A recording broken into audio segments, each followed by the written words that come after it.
we are running, as you know, a program on the English novel, and we have reached from the beginning, that is in the 18th century, up to the 19th. We are in the middle of it, and we have discussed a number of novelists already. And today we have a lecture by Dr. Richa Bajaj, who teaches English in Hindu College, Delhi University, and the lecture is on Thomas Hardy. And as all of you would be aware, Thomas Hardy was a novelist of great magnitude. His emotion was basically tragic, and one would like, in fact, to know as to what made him feel so very tragic in his writing. And there are other issues also with respect to Hardy. Apart from being a novelist, he also was a poet, he was a thinker, and he was integral to the 19th century fictional ethos. And Tess is the novel that is in focus today in the lecture, and we'll be discussing different aspects of this novel in the context of the 19th century and in the context of the 19th century novel. So now I request Dr. Richa Bajaj to kindly give the lecture. Thank you, Professor Prakash. I'm glad you picked up this point about Thomas Hardy, that why is he so tragic? In fact, this is something that may be taken up as to what makes Thomas Hardy a tragic writer. I do think that Hardy, the journey of the English novel would be incomplete if we didn't look critically at the contribution of Hardy to the novel, because he comes at this important juncture between the 19th century and the 20th century novel. And I'd say that the tragic aspect of it will give rise to the kind of writing that will take place in the 20th century. If you notice, the 20th century novel really is about the tragedy of the individual. It is based on suffering. It is based at the center of the 20th century modern novel is really the suffering of the individual in the face of the circumstance. So I think we've come far with Hardy from the 18th century kind of robust novel writing to the 19th century self-critical kind of writing, to this kind of a tragic phase that you find Hardy is looking to explore and also expose in Victorian life. I think this is also the crisis of the Victorian life that he projects in his novels, because he is, if we look at his time frame, then he's writing in the second half of the 19th century. His first novel which never got which was rejected, in fact, for publication, he finished writing it in 1867. And post that, you have a series of novels that he wrote, and his basic, the time period when he's writing constitutes the 1870s, 80s, and 90s. And Tess is published in 1891. That's the mature phase. That's his mature phase, right? So, in fact, it'll be his penultimate novel, because after this he'd write Jude the Obscure, and these two novels come in so much of controversy at the time, because the people are still not able to come to terms with this kind of a novel because of the subject of the novel, that they're unable to break free from the shackles of this Victorian morality that has been building up in the 19th century and has led to a sense of crisis. And I think it is this crisis which creates this kind of a tragedy in Hardy. If you think of it in terms of Tess, and this would be the center of our discussion today, Tess is... What's the crisis in the late 19th century? Victorian crisis, you say? Right. And there might be clashes and things are not moving forward. Right. See, clashes and tragedy, the crisis manifests itself in various spheres. And if I look at it, say from the point of view of faith, right, or from spiritual angle, then there is this clash as of on the one hand the carnal and the spiritual, and the inability of society to come to terms to a kind of a rational approach to the carnal, or a rational approach to the spiritual. The extremity of it, or the extreme positions that the two occupy. I mean, if you notice, then you find in Hardy also there are extreme positions. Somebody is a Methodist or a complete, a church person believing in a kind of a pure morality, as for instance Angel does in this novel, or is a complete dissolute or a kind of a libertine like Alec. You have two kind of model prototypes available, and they are both extremes in that sense. Even as Angel appears to be a very liberal sort of a figure, he really isn't. He's largely still governed by the larger ethos of Victorian morality, as I said, and this is one of the features of this kind of crisis. The other crisis, if you look at it in material terms or in the sphere of economics, then this crisis has a lot to do with the change that is occurring in England because of industrialization, and this period 1870s was called also the period in England the Long Depression, till in fact the Great Depression occurred in the 20th century. This period was called the Great Depression. In America that happened, and also in England. So the crisis of industrialization had also begun to be visible as such, and beyond that, the very idea that how agriculture had been had come to a kind of a state of crisis in itself, in the sense that in the face of industrialization, what is happening in the countryside. And if you notice, most of Hardy's novels are based in the countryside. He is a person who depicts the rural folk and their life and the life of the country. So what happens to the country in the face of industrialization? These are the questions that he picks up. So from the point of view of economics and the material reality, it is also to see the kind of problems that industrialization is creating, the kind of depression that it is creating, and the result it has in general in England, but more specifically what happens to agriculture once industry takes over, right? What happens to the peasantry who is forced to move out of the country and go to different places to work? So in that sense, the peasantry and its problems come, these come to the fore in Hardy's novels. So this is also a part of that Victorian crisis. The village, they are being destroyed, and they are not being replaced by something better. Right. So that's the crisis. Right, and that creates a sense of tragedy. In the sense, there is no job available, right? In the beginning of Tess of the D'Urberville, there is the mother of Tess, when the father argues that, well, why should we send our child to claim some kind of kinship and go to the rich or, D'Urbervilles, the mother says there is no job, there is no work here. Right, she needs to go out of here, otherwise she'll be living and we'd all be impoverished by the end of it. So the movement to, of course, it's like the stock thing that happens, that social mobility is most easiest when is easiest in that sense when it occurs through a woman's chances of getting married to a rich man. So of course the mother is using that ploy and trying to exploit that chance and see if this can work for the family. But having said that, the situation is quite grim in that place. How they live, the kind of even when they're lively people. Of course, Hardy's contribution is also that he creates a kind of a harmonious living even when he shows the drudgery of that life. So yes, but I'd say that crisis occurs because the peasantry is not provided with any solution, because in the face of industrialization, agriculture has received a backseat to an extent that it has not been revived, or it is not being given any sort of a channel, and that leads to its own problems and leads to a kind of a complete in that sense, if we use the word. So Hardy was sympathetic to the peasantry and to the village life. That's true. And that he found weakening in England that time, and therefore he became tragic in his vision. Yes, you could say that, because he himself was quite a countryman, and even when he went to London for a brief period to work, he often he came back to reside in the country and lived most of his life there.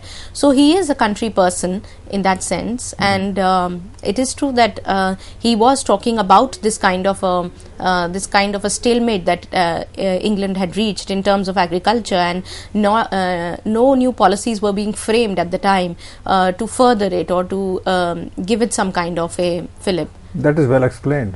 Right. Yes, yes. So so this is the second part of the crisis, as I said. One being the spiritual carnal, the second being the economic point. And if we look at it from the point of view of Victorian society and women's role, for instance, then you find that Hardy's contribution cannot be missed even in this sphere, because it is Hardy's feminism, I mean, if we want to call it that he's able to see that the Victorian society necessarily went against the interest of women. And in fact, when the Tess comes in, which is in 1891, I'd say that it is a kind of a precursor to the kind of movements that take shape in England in the 20th century and leads to the suffragette movement and giving rise to women coming out and gaining strength to fight for the right to vote. And so in 1918 and 1921, these movements that happened, I think owe a lot to Hardy's depictions of women who refused to be treated the way their mothers were treated, for instance. And Tess is not in so much a peasant woman, really, in that sense. She is received an education and she has studied till the 6th grade, we are told in the novel, and that she is quite unlike her parents and doesn't wish that kind of life for herself. So in many ways, I think education to some degree has helped Tess and those like her who reside in the countryside to gain a footing in the new world and to push for that. So in that sense, from the point of view of the new current, new trends vis-a-vis women, I think Hardy's contribution cannot be missed in this sphere as well. So this, I'd say, is the kind of a third angle, which is of the feminist angle, and the crisis that comes because women are becoming assertive and they would like to live in a different world.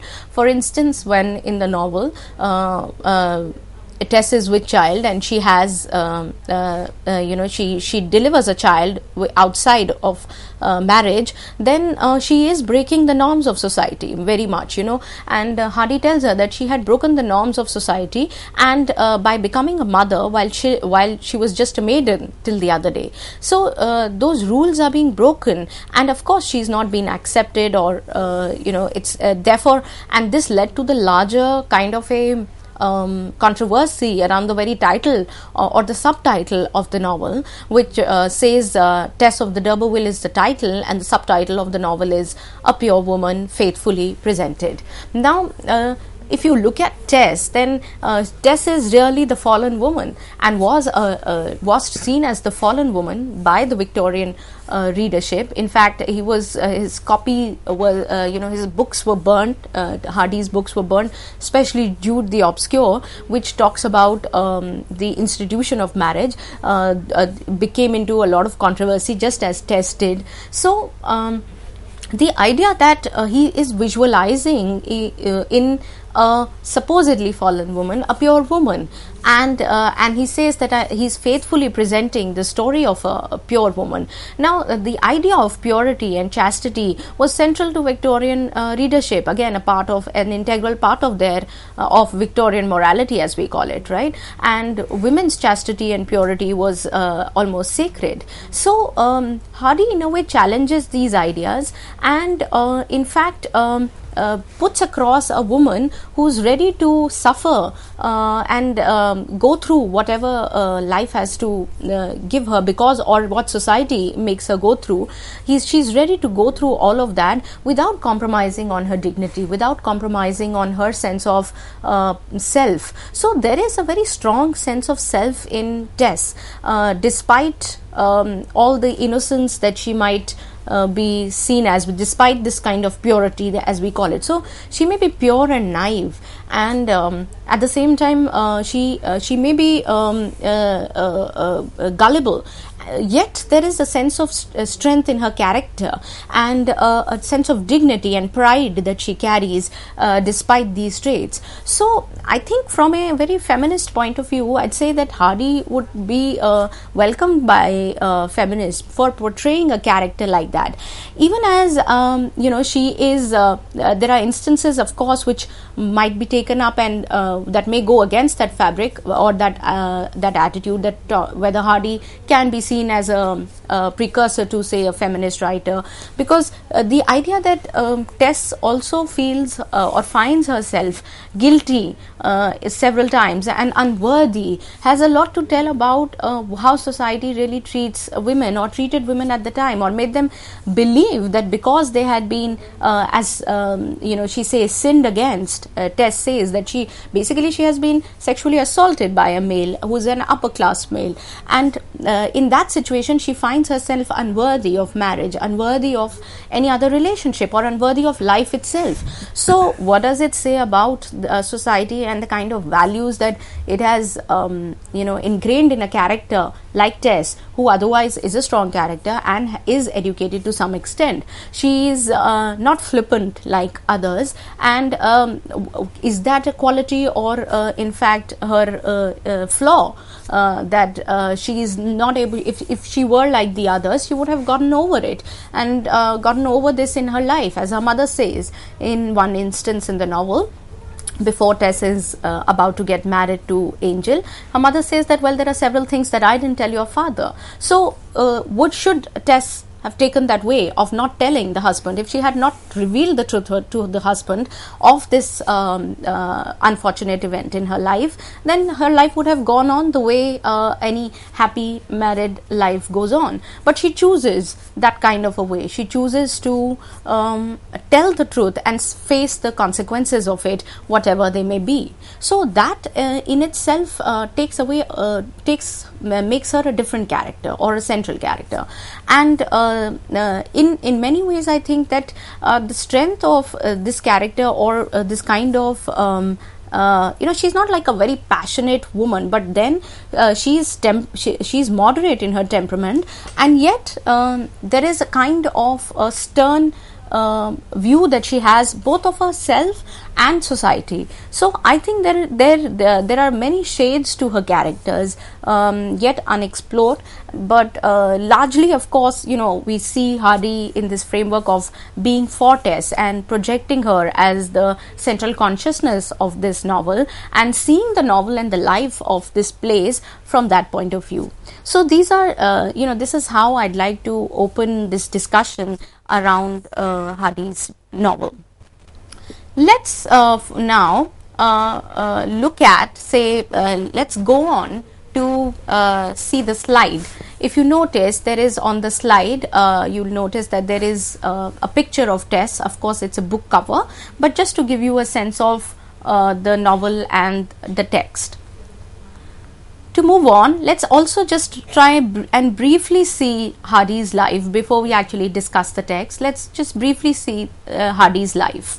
So Hardy was born in 1840. He lived till 1928. He himself was born in Dorset in England, and his father was a stonemason or a civil contractor, really, and Hardy was trained in the art of architecture, and so he became an architect, and he worked as a kind of an assistant architect and was apprenticed to a local architect, and where he worked for the restoration of the church. So this kind of detailing of the background comes not just from his imagination, but from his very skill of being an architect and using that knowledge to create backgrounds, to create realistic settings.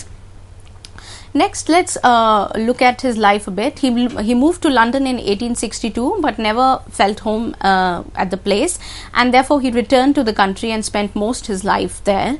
A romantic at heart, Hardy believed human beings to be integrally linked with the natural world, and this is really also something which is at the center of his novel writing, and at the center of the characters that he portrays. So his characters really depict similar tendencies, and who are very much products of the environment. In fact, there has been attempt in criticism to divide Hardy's novels, and one of them to see certain novels as belonging to the character and environment, right, or novels of character and environment, where it's all about building the character and the environment that they are a part of, and they are integrally linked to one another, the character and the environment. We'll come back to this. Some of the other works of Hardy: Desperate Remedies, Under the Greenwood Tree, which came out in 1871 and 72 respectively. They were published anonymously. As I said, his first work, The Poor Man and the Lady, was not published. It was rejected because it was considered to be too political, and fame came to him really with the novel Far from the Madding Crowd that came out in 1874, which made him relinquish his career as an architect and of architecture, and then he devoted himself to literary writing entirely and chose to enter that field.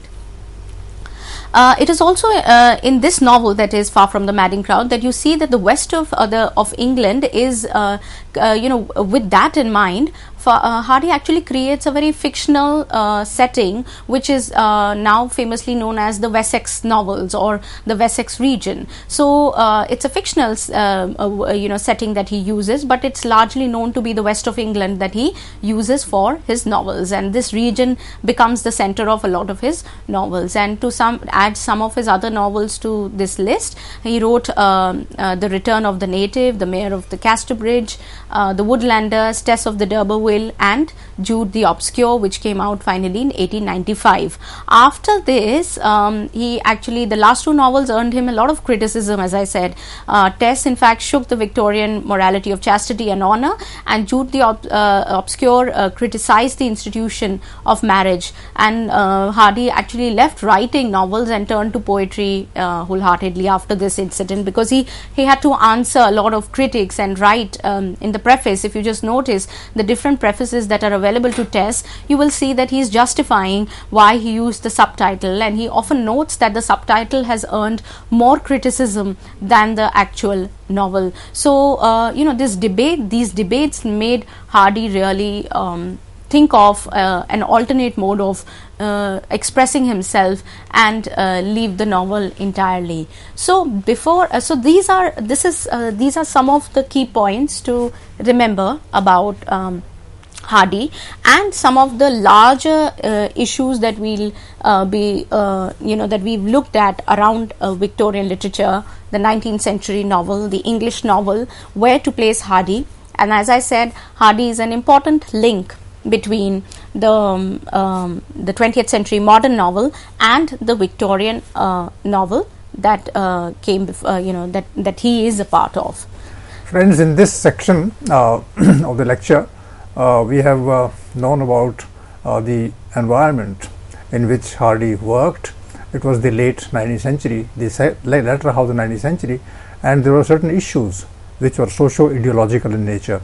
Society was changing, ideology was being questioned, and in this kind of crossfire, Hardy as a writer was caught, and Dr. Richa Bajaj has made us aware about the complexities that Hardy faced in his life, and those would later on be reflected in his writing as well. So we come to the end of the discussion, and we have seen that Hardy as a writer refers largely to the society of his time, and he picks up certain characters in order to represent the main tendencies of the day. Thank you.